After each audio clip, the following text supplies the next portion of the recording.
Hi, this is Joe with Housemaster, San Diego, California.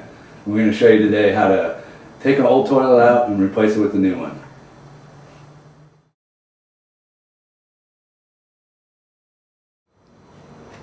Okay, so the first thing you want to do is shut off the water to the tank that supplies water to the tank. And after you do that, you want to hold the handle down and drain all of the water out of the tank. So don't just push it down, hold it all the way down until you hear the water stop running. And then you'll notice inside the tank that the water is gone. And you'll see that there's always a little bit of water left in the bottom of the tank.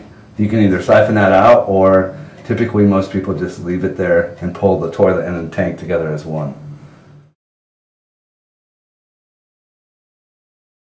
Disconnect the hose from the tank.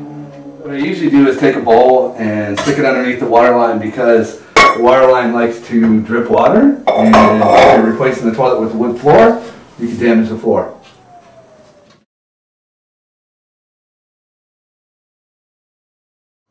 So the next thing you want to do is disconnect the bolts that hold the toilet to the ground. So you can use the pliers or any other type of tool that works to undo the screw.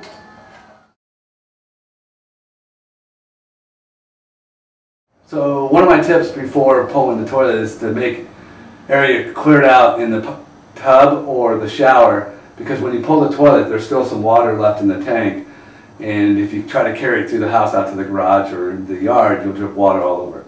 So I usually pull it and stick it into the bathtub, let the water drain out. Now that we've pulled the toilet, we're going to check out the valve and the supply line that goes to the toilet before we put the new one on. And as you can see, the old valve is seeping out of the back of the valve, so we're going to need to replace it. The majority of the time you should consider replacing these, and one of my tips is that you buy what they call a quarter turn valve, which doesn't allow the drips to happen after you put it on.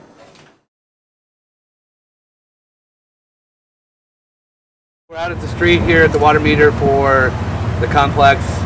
This house is located in a multi-family dwelling, and you need to go out to the street to turn off the water. You got to pull the lid.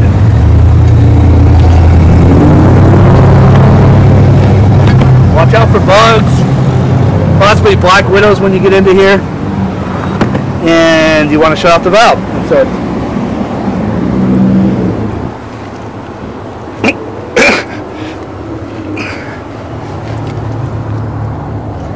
So turn it halfway, shut off the valve to the whole house.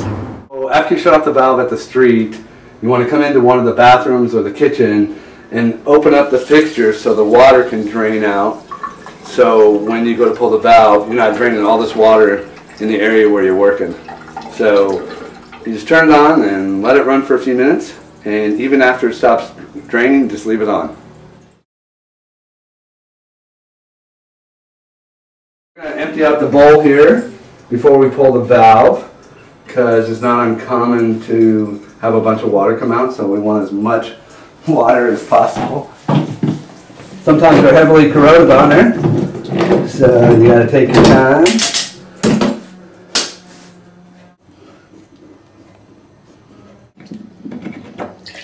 Now to remove the valve from the wall, the pipe on the wall, we're going to need to put in a new quarter turn valve. And before you do that, you want to make sure you get most of the water drained out of here, which looks like it's almost done. And then you put the new valve on.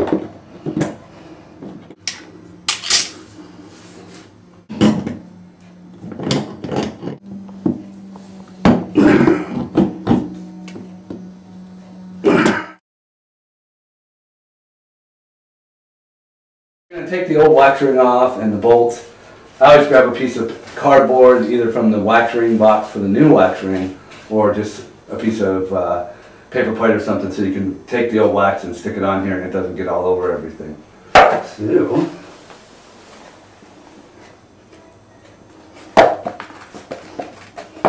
as you can see, I don't have any gloves on. It probably wouldn't be a bad idea to wear disposable gloves.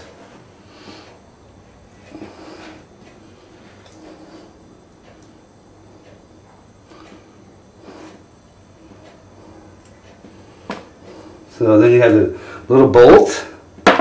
You want to throw those away because you use new ones. You can see they get really rusted out. You don't want to use the old ones. So it's really important that you get all the wax, old wax off.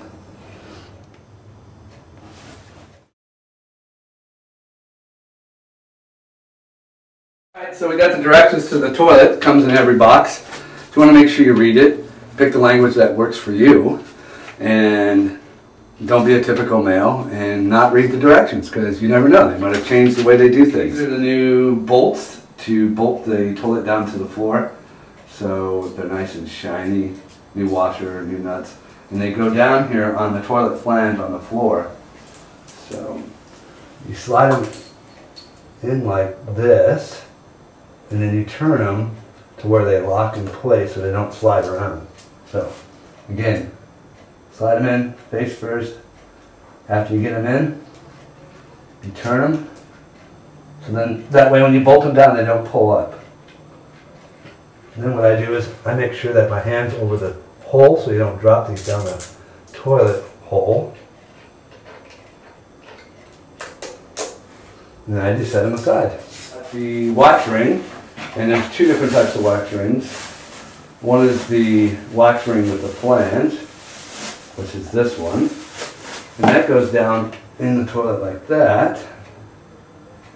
And I was taught by a plumber that's been in the business over 40 years to also buy the wax ring that comes with no flange. And this is just an option. You do not have to do this. But he suggested that you put one on top of the other, like that, and then your toilet's ready to be put on.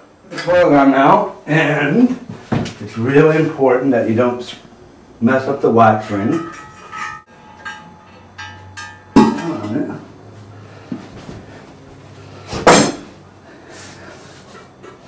One of the things you should do is pull up on these bolts to make sure that they're still connected to the flange and the floor. The washers, there's a plastic one and a metal one. First you put the plastic one on.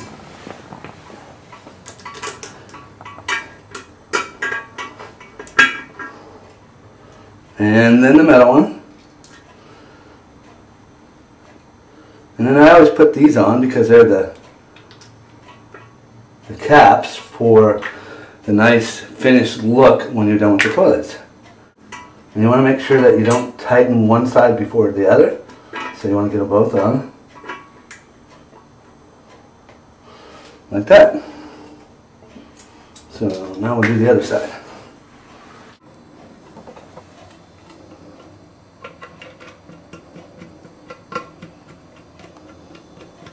Alright, so we're going to tighten up the toilet to the floor. And one thing you want to make sure, don't over tighten, or you'll crack the base and you'll have to start all over. So a couple turns on each side. We're going to put the caps on, which never fit. You'll see we need to cut the bolt off, if you want, of the toilet base, and there's a slot right there where you can cut that off. And after you cut it off, then this little capper will go right on top like that. So next up, we got the toilet in and it's bolted down, and we need to put the supply line on at the wall, and then we'll put the tank on and connect that to the toilet. And now we're going to put the tank on. First thing we have to do is put the tank flange on. So turn it upside down, ever so carefully. So we got tightened up the bolts for the tank inside the washer inside the tank. So we're ready to connect it to the base of the toilet. You don't want to over tighten these because you could crack again the tank. So you just hand tighten them and then put this on.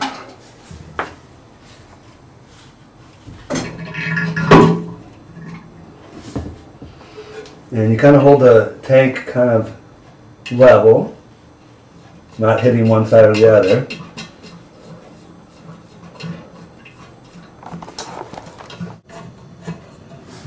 Once you get a little tight, stop, and then go to the other side and put the other one on. Again, don't over tighten these. Alright, so now we're going to connect the water supply line from the wall to the bottom of the tank. So at this point you should be able to turn on the water.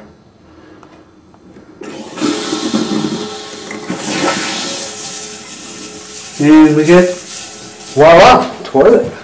Got water coming into it. The last thing we do is the toilet seat. Line the toilet seat up. Got the nice little bolts. 2 of those. And reach down here and tighten them up. You want to pay attention to how it lines up on the front of the toilet. So you just grab underneath and then tighten this hand tight with a screwdriver, both sides. So we're looking good. So thanks for watching this video. If you have any questions, you call Housemaster 800-773-1125.